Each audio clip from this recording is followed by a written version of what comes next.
Bom dia, boa tarde e boa noite. Meu nome é Giovana e iremos apresentar sobre o Staphylodendraon adstringincovile, mais conhecido como barba-timão ou barba de timão. É uma espécie nativa da América do Sul encontrada em regiões do Cerrado e da Caatinga. A planta tem despertado grande interesse devido às suas propriedades medicinais, destacando as suas capacidades como adstringente, anti-inflamatórias e antimicrobianas. Sua utilização é extensamente documentada na medicina e em práticas tradicionais de cura, sendo empregada em tratamentos dermatológicos, gastrointestinais e ginecológicos. Essa revisão visa apresentar uma síntese atualizada do conhecimento científico acerca da botânica, composição química, propriedades farmacológicas e aplicações terapêuticas do barba-timão. As plantas são capazes de produzir dois tipos de metabólitos principais. Os primeiros metabólitos são os metabólitos primários e esses são responsáveis pela sobrevivência da planta e a fortificação dela, enquanto os metabólitos secundários são responsáveis pela adaptação da planta no meio.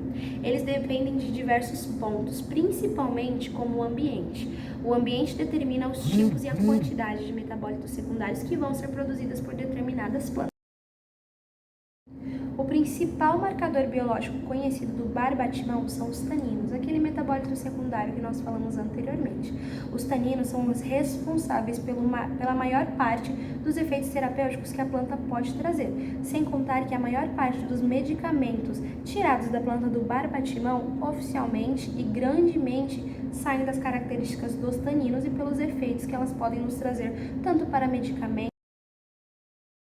No processo de extração, o melhor método é a maceração, que ela envolve a imersão do produto que se deseja extrair a substância medicamentosa em um solvente adequado, né? Então, a utilização mais comum é a água como solvente, principalmente por fatores econômicos, mas ainda assim pode ser extraído com solventes orgânicos, como etanol, metanol e acetona. Porém, o rendimento de extração é maior e melhor quando se mistura a água junto a esse solvente orgânico.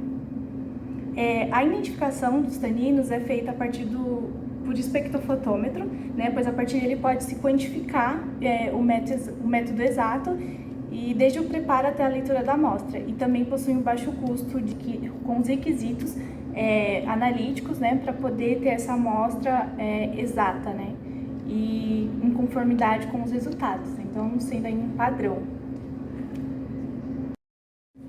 Os metabólitos secundários trazem consigo diversos efeitos terapêuticos.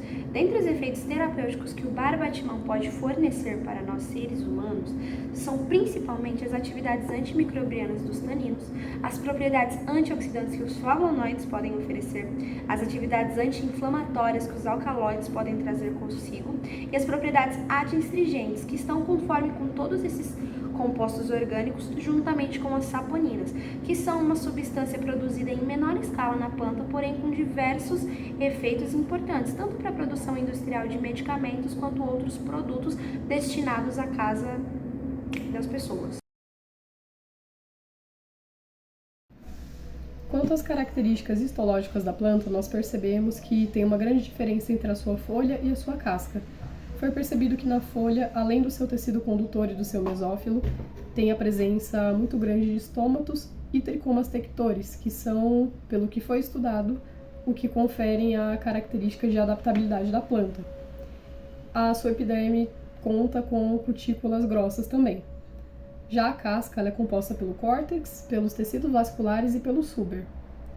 Quanto à característica macroscópica da planta, foi percebido que ela é uma planta de pequeno porte, com altura variável entre 2 a 8 metros e possui uma casca áspera, que é grossa e possui várias fissuras. Suas folhas têm um formato simples, um formato ovalado e a sua flor, na verdade, ela tem formato de espiga, ela é como se fosse uma espiguinha.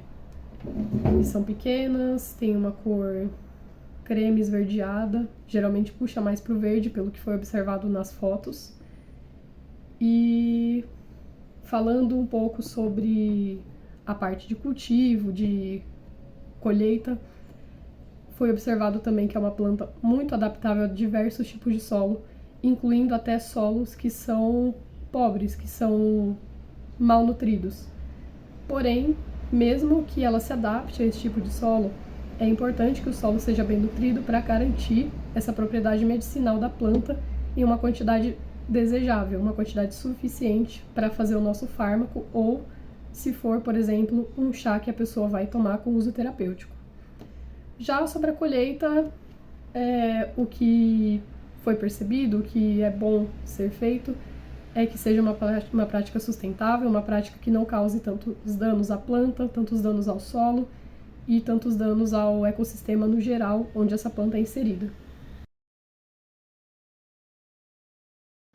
E por fim, para concluirmos esse vídeo, para a gente ter uma visão geral sobre a planta, sobre o que foi estudado, foi visto que ela é uma planta muito versátil, ela tem uma variedade imensa de propriedades medicinais, então ela pode ser sim utilizada como um tratamento, ela pode ser usada num tratamento médico, ela pode ser usada como auxiliar em diversos tratamentos, ela pode ser usada de uma forma cotidiana na nossa vida, como um chá que a gente toma, desde que seja sempre com uma orientação profissional. Ela não pode ser usada para substituir um tratamento médico, mas ela pode sim ser utilizada no seu dia a dia e pode ser utilizada para tratar problemas que não precisem de um medicamento propriamente dito, ou mesmo pode ser utilizada para fazer o medicamento, como um fitoterápico, uma versão concentrada e isolada das propriedades do barbatimão.